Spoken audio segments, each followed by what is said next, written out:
wave of terror has swept through the nation as armed bandits have targeted a school in Kuriga village, Kaduna State, and abducted over 200 students on Thursday, by 8 in the morning during the assembly.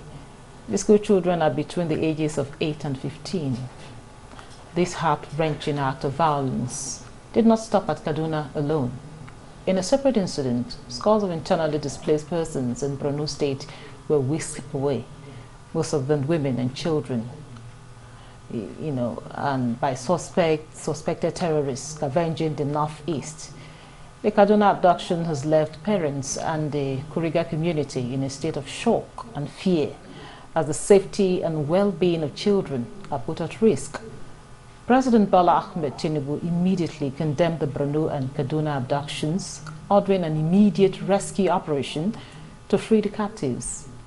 As Nigeria still grapples with the alarming rise in kidnappings of school children, internally displaced persons by armed bandits and terrorists, the focus on the elusive menace and how the country is caught off guard will be dissected tonight.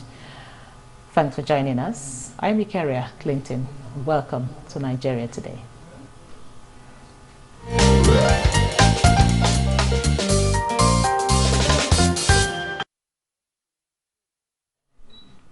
Now, joining me via Zoom from Lafia is Executive Vice Chairman, Kaduna State Peace Commission, Dr. Saleh Momali. You're welcome to Nigeria Today. Also joining us via Zoom from Kaduna, we have Umar Ajenge, is the NTA News correspondent.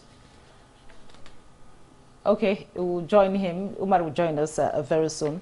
Here in the studio, we have the Corps Commandant General, Neighborhood Enlightenment and Safety Organization Counterterrorism Unit, Dr. Sani Aliyu. You're welcome to Nigeria Today. Thank you for having me on set today. So I'll start with you, Dr. Sani. Why do we keep having these reoccurring kidnappings in spite of all the efforts of the security agencies?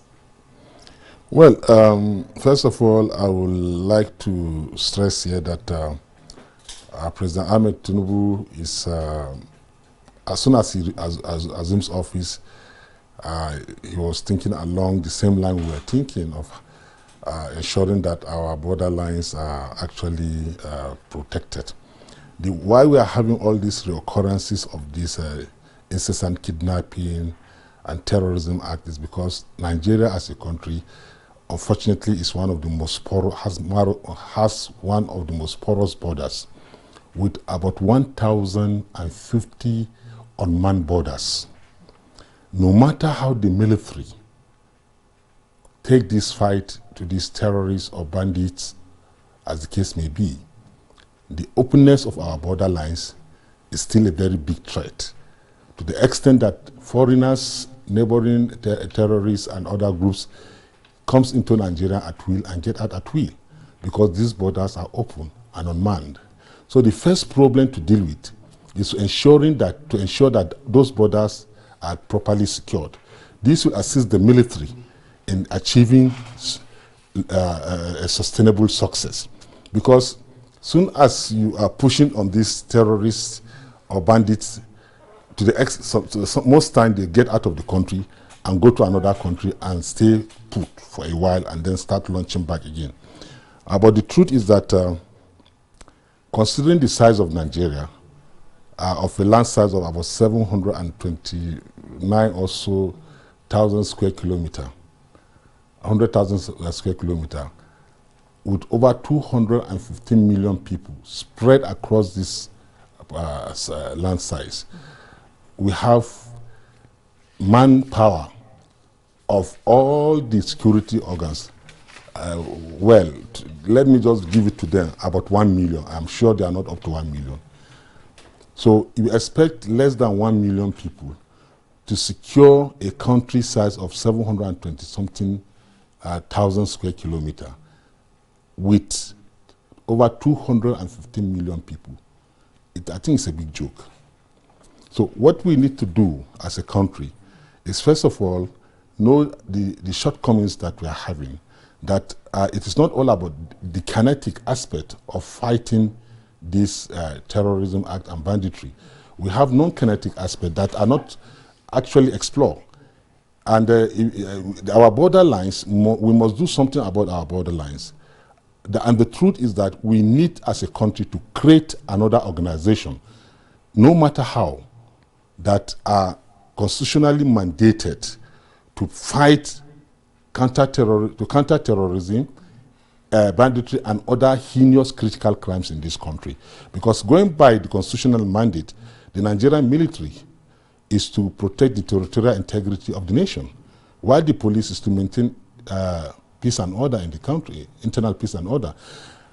Having been one of the most devastated country in terms of terrorism, Nigerians need to have in place an organization dedicated to ensuring that this act of terrorism is well taken care of, which we don't have. If you want to look at United States, for instance, after 9/11, you can see... Sorry, Doc, I will have to stop you here so that we hear from our correspondent. We are now being joined by our correspondent, Umar Ajingi from Kaduna. Umar, good to have you here on Nigeria Today. Now, tell us, what is the situation like there, in Kaduna, the area where this incident happened, in Kuriga, community? And of course, we understand that the governor visited there. Tell us what you saw, and also what is the security situation is like around the school. Well, good evening. Yesterday, we visited the affected community of Kuriga. It is a community along Kaduna Birnungwari Road. And Birnungwari is one of the local government in Kaduna State that is worst hit by these activities of banditry. Virtually almost all the villages along the road has been displaced by these bandits. They were shadows of themselves. The governor visited the community first to sympathize with the families of the victims and to assure them that the state government will work in collaboration with us. Although the latest development we're getting is that one of the pupils has returned today, in addition to the 25 pupils who have escaped from the hands of these bandits yesterday.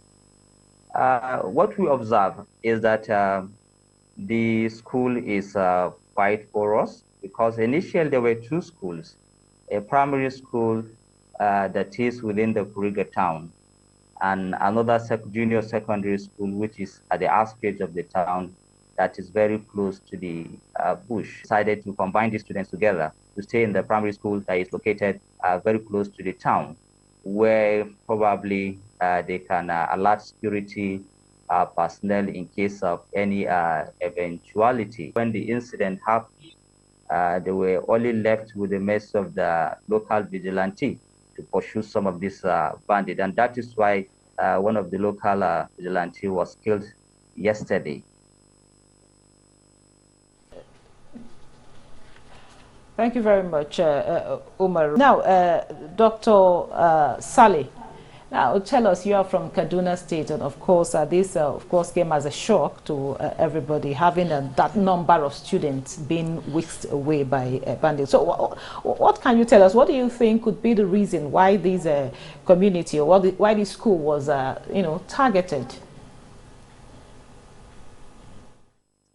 Thank you very much. I will start by commending the parents of the affected children. It is really a very unfortunate development that has affected our communities. And the governor extended his sympathy to the affected parents. Also express our appreciation to the numerous national and international organizations and communities that have been condoling the people and the government of Kaduna State over the unfortunate incident. What measures do you think could be in place to ensure that we don't have a repeat of it? Because it's really a shock that that number of, children were taken away. I remember vividly well, about 3, 4, 5 years ago, I was conducting a survey around all the communities in Nigeria. And you'll be surprised that most of these communities you go, there's no single presence of security. Any security, either the police or the military, nobody is there. And some that have police outposts or so-called police station, there are less than 10, 15 people there. And these bandits move in groups of 100, of 50, all of them fully armed to the teeth. I don't see how 10 or 15 people can actually stop them from achieving what they want to achieve. And then you begin to ask yourself, how could they have moved such a number of peoples successfully without being intercepted? So you see, there is a situation of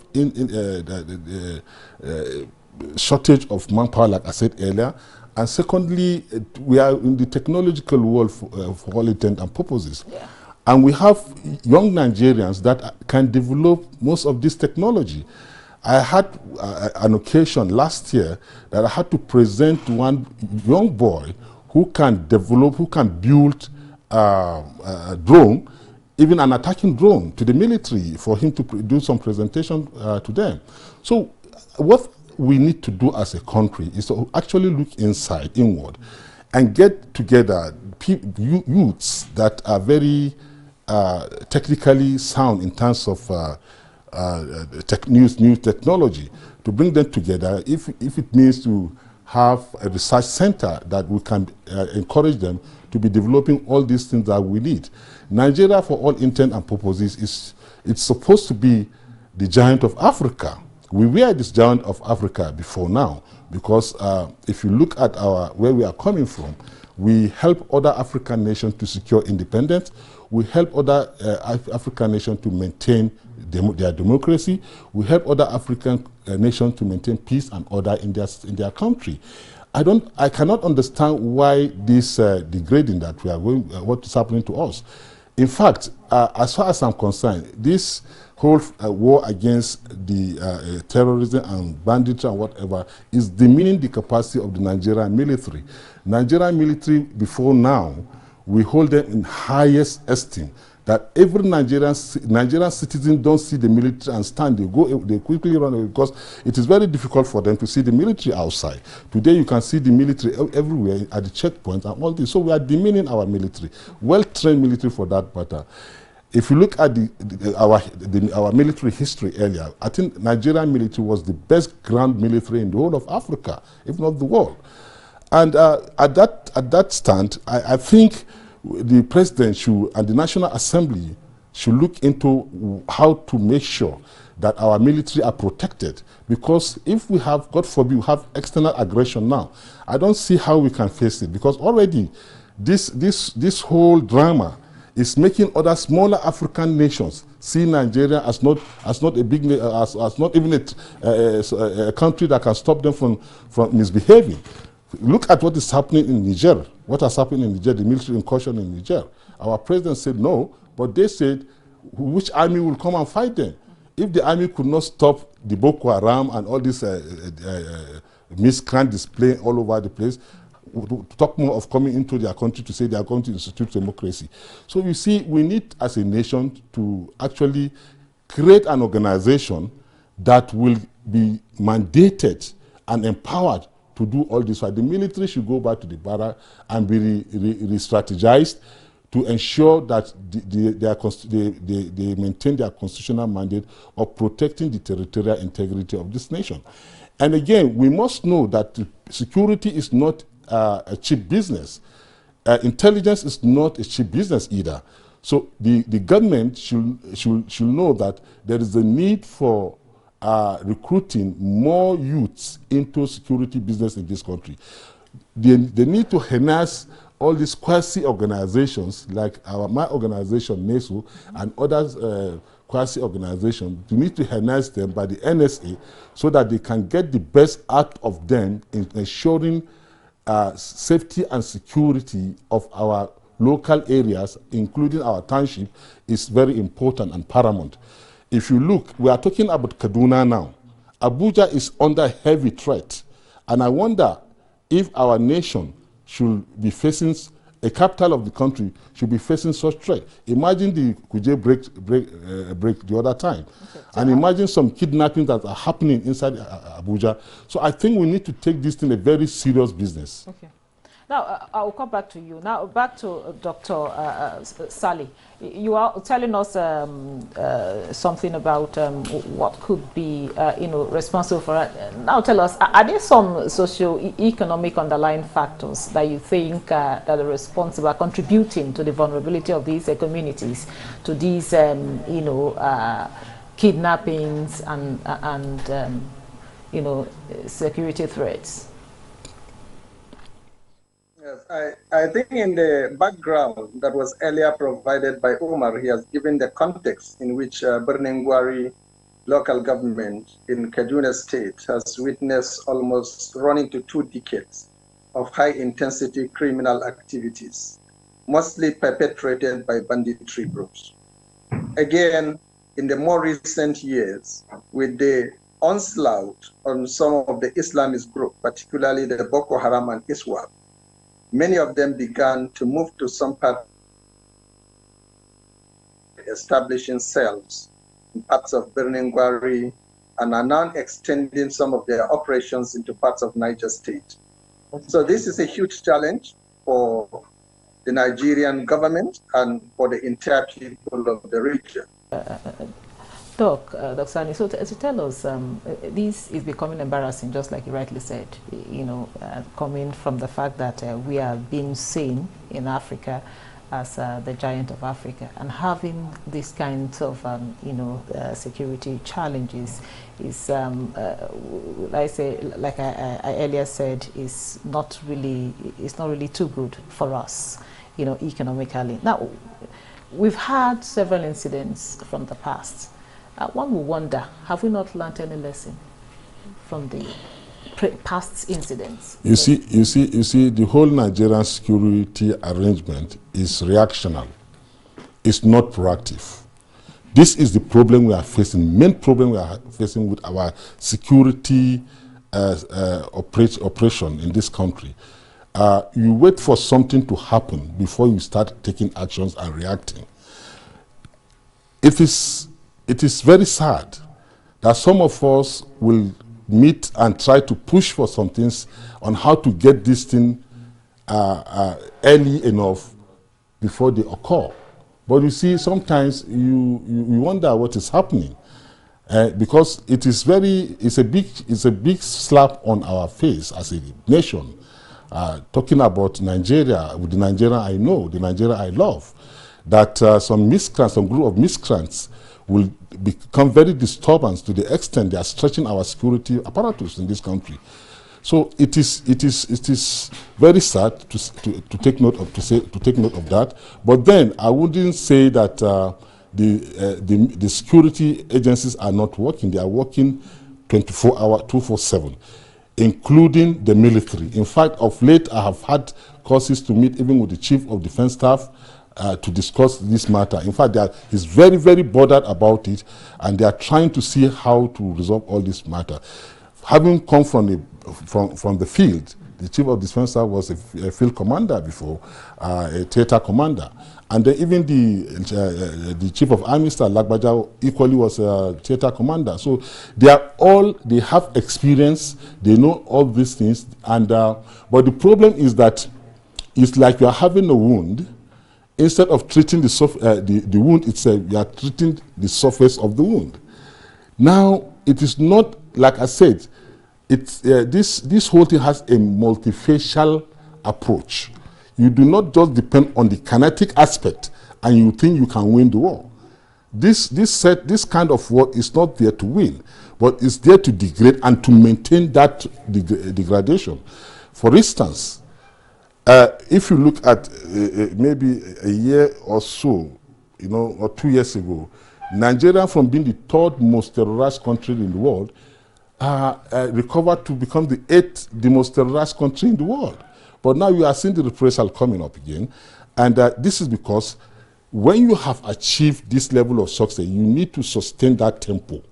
How do you sustain that tempo? Those things that you don't have in place earlier, you have to quickly start creating those check pins to pin all those areas loose end, so that you don't get this thing happening again. We have a very good population of youths, you understand, but we are under using them. For instance, take China for example. China has a very huge population. They take that population as an advantage to become one of the most developed countries in the world today. You know, so we need to deploy our youths, and the security agencies, please, should start wising up. It is not all about being, will I say, some sort of competition, some sort of not agreeing with one another. Conflict ends between the security agency not working in tandem together. The DSS is seeing itself as an independent body. The military is seeing itself as the almost offer at all, and then the police is, you know. So we need to, the NSA especially, need to bring this coordination together. Okay. And the chief, sorry, I want to cut you short here. You talk so much about what the military should do and the government should do. Now, these bandits came from the community, okay, and you know, some of them probably might even be from the state. People know them. So, what is the responsibility of individuals? Talking about the grassroots organizations and the people, the community leaders, the community members themselves. You know, what should be their responsibility? Let me tell you, that is why I'm saying that there's no synergy. You see, if the security agencies are finding it difficult to synergize together, and then you expect individuals within the community to synergize with the security agency, they don't agree you to synergize. And sometimes you give this information and they give the information lead, and then you will become the next target they'll come and get. You understand what I'm saying? So people over time, due to bad experiences like this, they are finding it difficult to come up and say, what I see, it is what I'm saying. Because the moment you start saying what you see, you become the first culprit. They will deal with you at the surface of a criminal, instead of them to deal with you at the surface of a friend to have more information from you, and then protect you. No, you give that information, you are not under any protection. You are on your own. So a lot of people have experienced that bad aspect of trying to help the security agency, and then becomes the target. So next time they see, they don't want to say anything. What we need, that's why even if you look at what we have on ground, maybe the NESO, civilian JTF, and all these other quasi-security NGOs that we are having on ground, you find out that they are even finding it very, very, very difficult. They push themselves to get collaboration. What should we do now, way forward? The way forward is that, like I said, all the security agencies should start seeing friendship instead of antagonism, and say these people that are wearing uniform, who are these guys that are wearing uniform, stop wearing this uniform. They should find a way on how to utilize them to get the best out of them in order to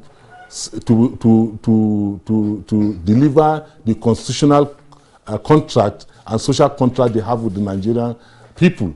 So it is high time for synergy from all angles. Synergy between the military, synergy between the traditional rulers. Traditional rulers are very, very key in terms of ensuring the security in all these places. Thank you very much. From what you said, all hands must be on deck. With that, we wrap up today's episode of Nigeria Today. Want to thank our correspondent, Umar Ajingi, that joined us from Kaduna. Thank you very much. And Dr. Salim Omale, Executive Vice Chairman, Kaduna State Peace Commission, joined us via Zoom from Lafia. Thank you very much. And thank you very much to Dr. Sani Aliyu, the Corps Commandant General, Neighborhood Enlightenment and Safety Organization, Counter-Terrorism Unit. Thank you so much for your time and your contribution. Thank you very much. And thank you for being part of the program. I am Eukaria Clinton. Have a wonderful weekend.